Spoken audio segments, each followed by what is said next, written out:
Hey everybody, John here, and here is today's late episode. Sorry about the delay on this. I'm actually waiting for some new information that's supposed to shake out on this case today, and we'll find out by the end of this video if there is any new information released or not. Today we are talking about Kara Kopetsky and Jessica Runions and Kylr Yust.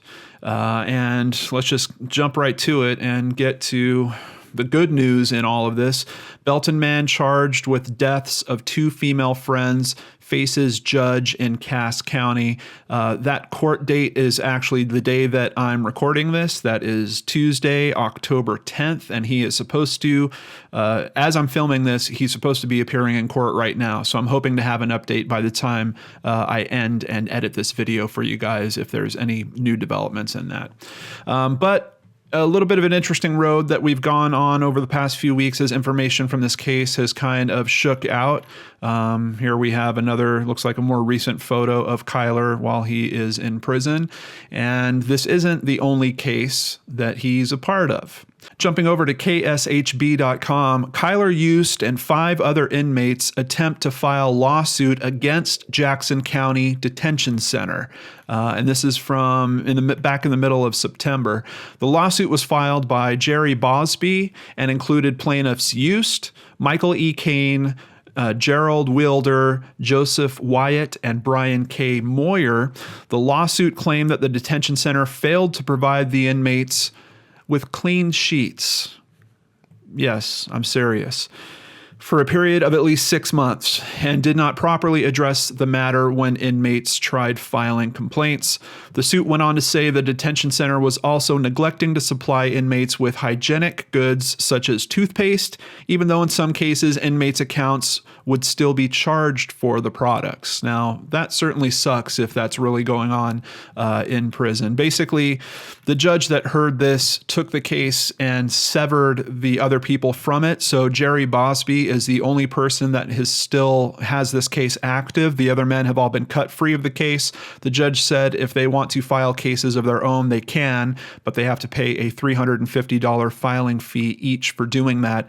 Jerry Bosby had already included some information that looks like they could look into it more about his particular problem with getting his hygienic supplies. But yeah, I don't know, guys. When I hear something like that, I wonder, is this just a bunch of guys getting together trying to make trouble for the system that has, made trouble for them or something along those lines? I certainly would hope that they could get new sheets if they were requesting it, or at least they would let them have the sheets taken to laundry services and then brought back or something like that.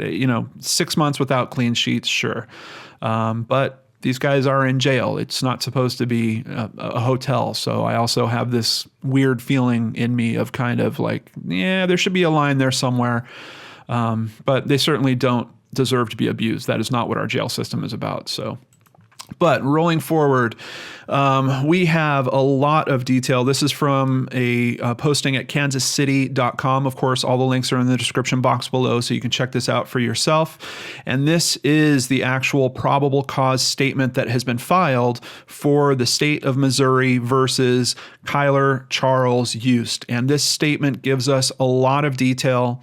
Almost to the point of I probably could have almost made a case cracked out of this, except I don't like doing that too often before the case is settled. But we're going to get a significant amount of information here about why the authorities are confident in these charges that they're filing against Kylr. And does that have to do with a confession? I'll tell you at this point, yeah, it does have to do with him confessing to someone. Now, how many different people did he confess to? 1, 2, 3, maybe more. We're going to get the details as we roll through this. So let's go through this article point by point. And this is also going to kind of recount the investigation into both of the girls and what happened with them. On April 28th, 2007, KEK, which is for Kara, arrived at the Belton Police Department to report that Kylr Yust kidnapped her earlier in the evening. On April 30th, 2007, Kara applied for and received an ex parte order of protection. That's a type of restraining order against the defendant. On May 4th of 2007, at approximately 5:17 p.m., witness AC arrived at the Belton Police Department and reported Kara missing. And for all the people that are included in this document, they're only going to use their initials. I don't know if these names are known or not. They're not known by me. And I've read a couple of articles that are reviewing this information also, and they're not really naming names for all these witnesses that are contributing information. So we're going to have to try to keep track of these letters a little bit. So AC is the first one that reported Kara missing. On May 5th, 2007, the police department responded to the victim's address. They spoke to Kara's stepfather and her mother. Both of them said they hadn't heard from her. They were very concerned about her whereabouts. May 6th, 2007, at approximately 10:30 p.m., Officer Edison made contact with the defendant Kylr Yust, the ex-boyfriend of Kara, in regards to any information he may have regarding the victim. The defendant stated that his last contact with Kara had been on May 3rd, 2007 in the afternoon hours. The defendant denied any contact with Kara on May 4th, 2007, the day of the victim's disappearance. But we have a problem in that. Kara's phone records revealed that the defendant was not truthful about the last time he had contact with Kara. Belton High School surveillance camera revealed Kara exiting Belton High School at 9:19 a.m. on May 4th.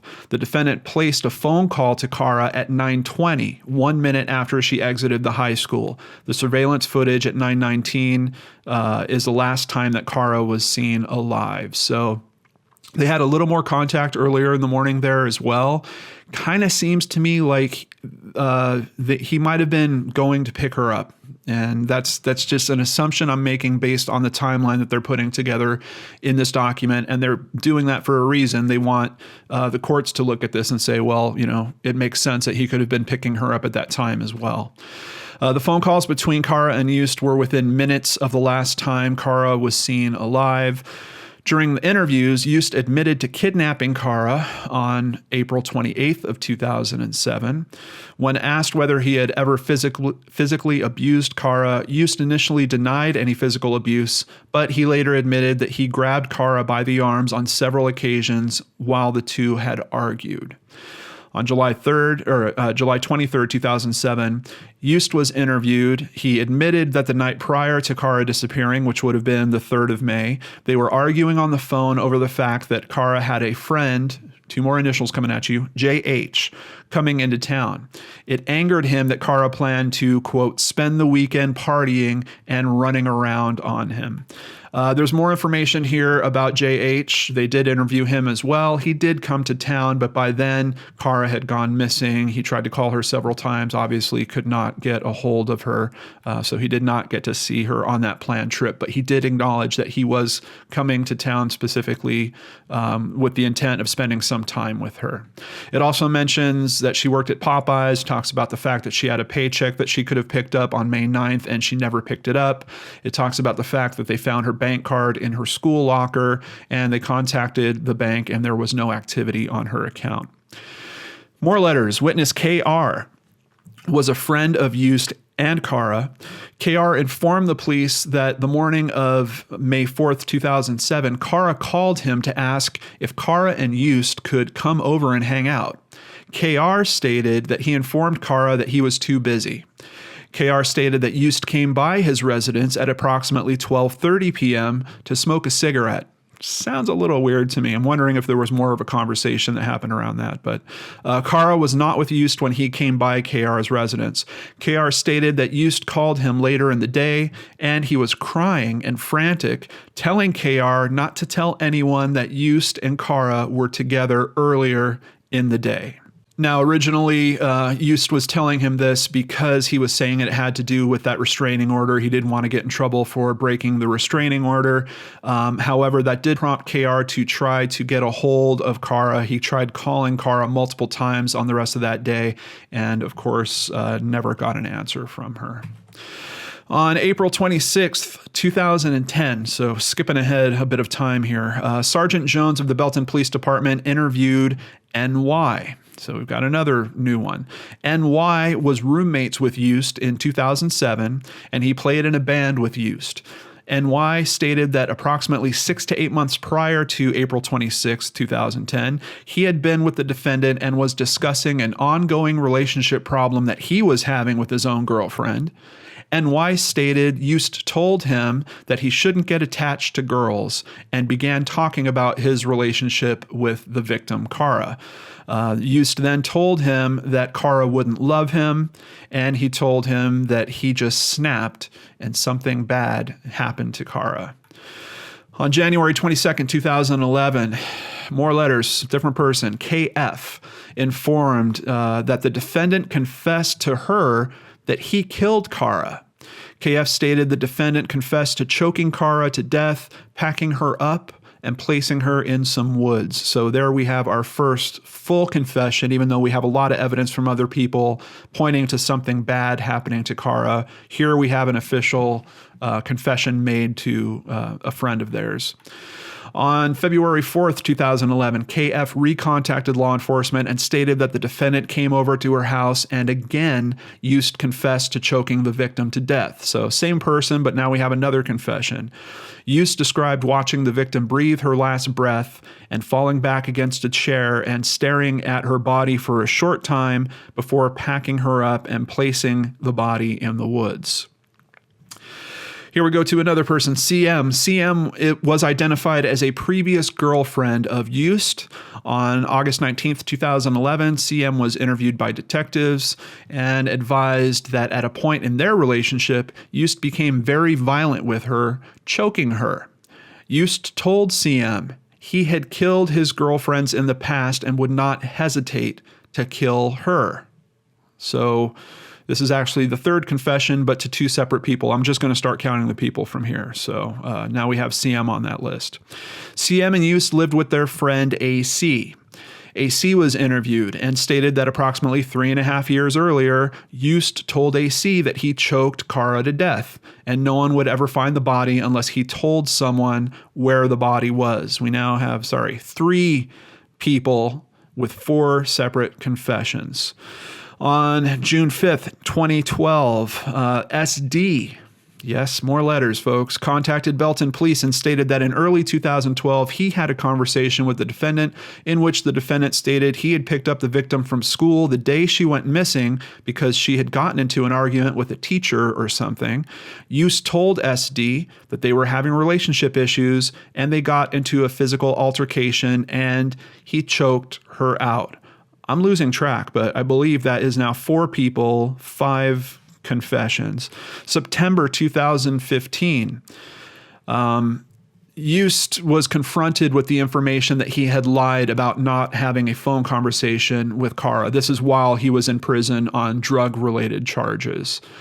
He apparently did not respond to any, he wouldn't answer any questions. So they stopped pressing with him, but they were trying to ask him about this discrepancy and, what he probably said to her during some of those conversations, or just getting him to admit that he even had contact with her on the day that she went missing. But apparently that didn't quite work. However, on March 28th, 2016, Belton Police received a phone call from JC. JC informed Detective Strong that he had been a cellmate of Yust's.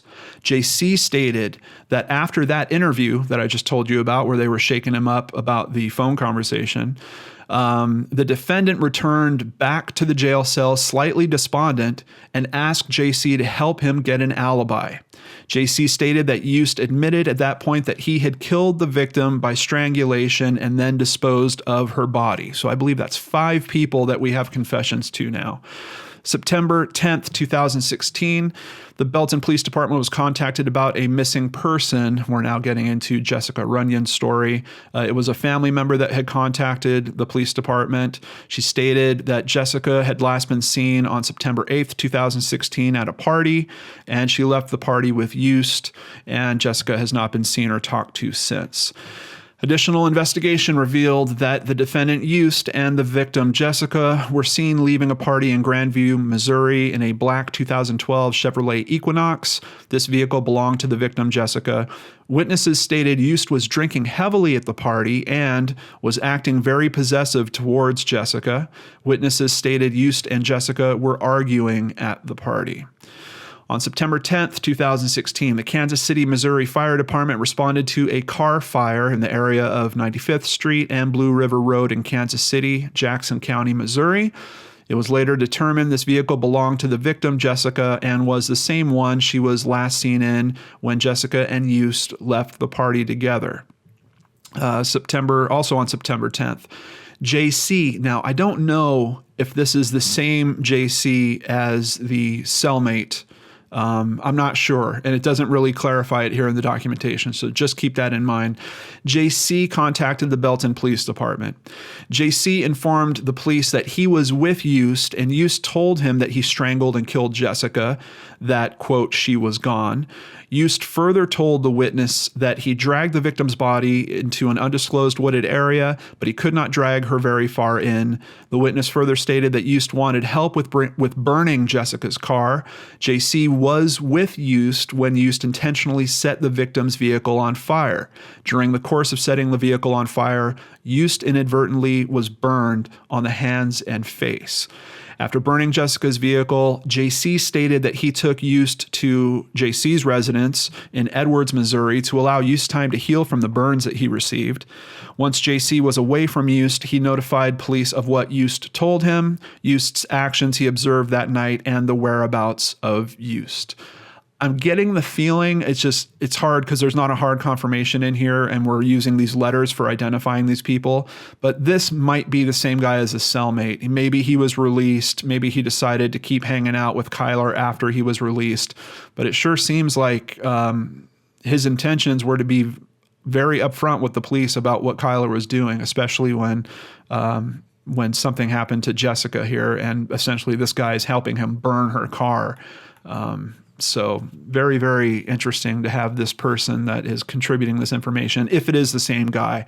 But in any case, you can see that is now 6 different people, I believe. 6 different people with confessions. I don't know. I've lost track, but there is a lot of information about what Kylr has done here. On September 11th, 2016, a search warrant was served at JC's home in Edwards. Yust was taken into custody. At the time of his arrest, he had noticeable burns to his face, hands, and arms, and apparent scratches on his face. Once again, that's going to be, I'm sure that's going to be admitted as physical evidence, at least pictures of him with the scratches on his face. On April 3rd, 2017, witness TK, someone else now, reported to the Cass County Sheriff's Department that he had discovered what appeared to be human remains in the area of 233 and Y Highway.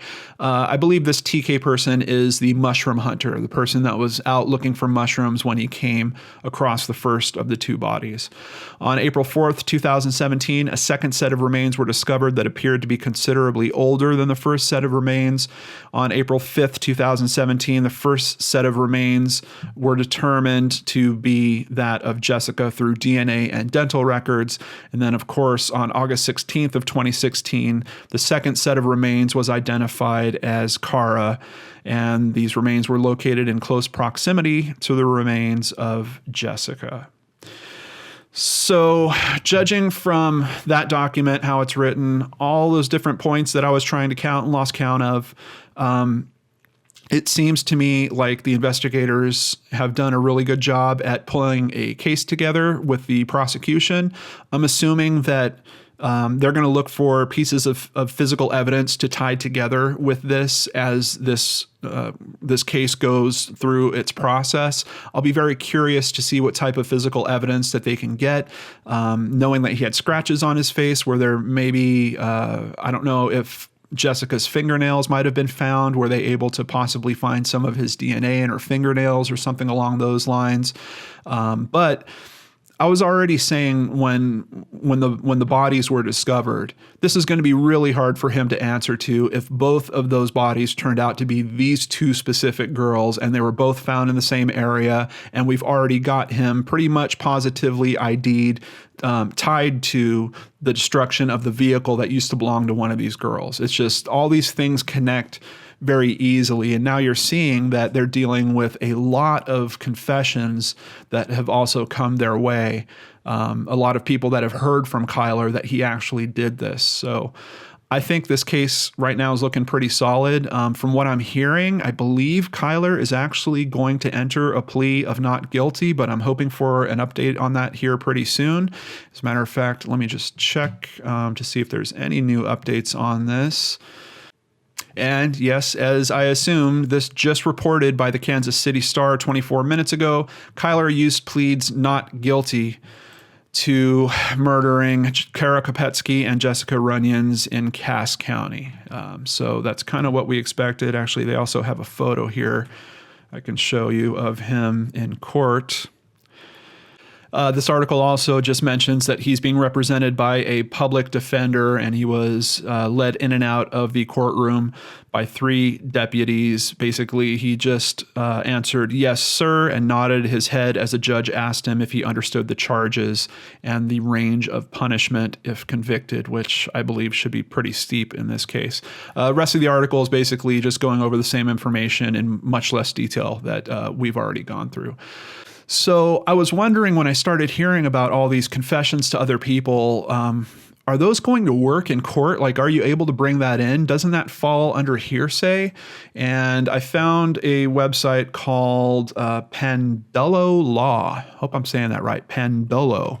And they have written an article about this. The textbook definition of hearsay is an out-of-court statement offered to prove the truth of the matter asserted, which these people saying that Kylr said that out of court, I think could kind of fall under hearsay, but there is a specific clause. One of the most significant exceptions to the hearsay rule in criminal cases is NRS 51.0353A, which allows the defendant's own out-of-court statements to be used against him at trial.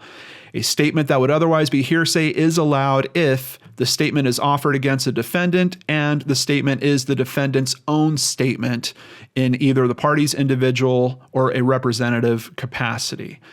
In practice, this exception allows police officers, jailhouse snitches, or anyone else to testify at your trial that you admitted to committing a crime, even if the statement has not been recorded and there is no other independent evidence of the supposed admission's accuracy. So if I'm understanding that correctly, all those specific instances that we covered in that document, I think they're going to be able to be brought into court as long as those people are willing to testify to that. So it's going to be interesting to see how many of these people they can get into the stand. How many is it going to take? I mean, you've got a ton of different confessions here. Are they only going to run with maybe the strongest one and then maybe have, a second or third as kind of a backup? I don't know. Do they have physical evidence that really supports one of those confessions in particular? Maybe they're going to build up the case around that. It's going to be really interesting to see, just from a legal perspective, how they handle this. And it's a good thing to know. I firmly believe in my heart that justice is coming for these families, that he's going to pay for this, and those families will at least be able to breathe a sigh of some relief that what happened to their loved one is being answered for and someone is paying for it. I also wanted to mention in this video that October is National Domestic Violence Awareness Month. This case always kind of brings this back up for me when I hear about how these girls were treated. I mean, to the point where one of them's getting a restraining order. To hear, previous girlfriends of this guy that were abused by him as well. I'm sorry, guys, but in my mind, there's no good reason for domestic violence like this to occur. People should leave each other alone. If they don't want to be with you, they don't want to be with you. Let it go and move on. It is a giant world. There are plenty of other people out there. It just really seems for some reason like Kylr got super focused on these particular girls to this obsessive point where he actually harmed them. So in honor of both of these ladies and their story, but also just of this being National Domestic Violence Awareness Month, I am going to make another donation. I think this will be my second one, to the hotline.org. This is the National Domestic Violence Hotline, an organization that is open every single day of the year, 24/7. They're there to talk to people. They have a bunch of great tips about how to get help, about how to be careful, how your websites could be tracked if someone's looking at your history. It's a really good resource for people that are looking to possibly get out of that type of situation. So thank you to my wonderful Patreon and PayPal donors. I'm going to be making another donation to this organization. And if you're interested to learn more about organizations like them, I found an article at greatest.com that is 20 standout groups stopping domestic violence. And I'll have a link to that in the description box below for you to check out also. Thank you so much for joining me on today's episode. Once again, my apologies for it coming out late, but I'm always trying to get you guys the best information at the best time, and I wanted to wait for this court appearance to shake out before I dropped this video today. I appreciate your patience with that. And tomorrow, I don't have a traditional Brainscratch Searchlight. I've got a Searchlight update, and I've got a mini Brainscratch update, both on two cases I've covered before. Please come back to the channel tomorrow so you can check those out. One of them is an update we've been waiting for on a very particular case. I'm not going to spoil it. I want you guys to see it tomorrow. So come back to the channel and let's talk about that together. Take care, everyone. Have a good day, and I'll see you back here tomorrow.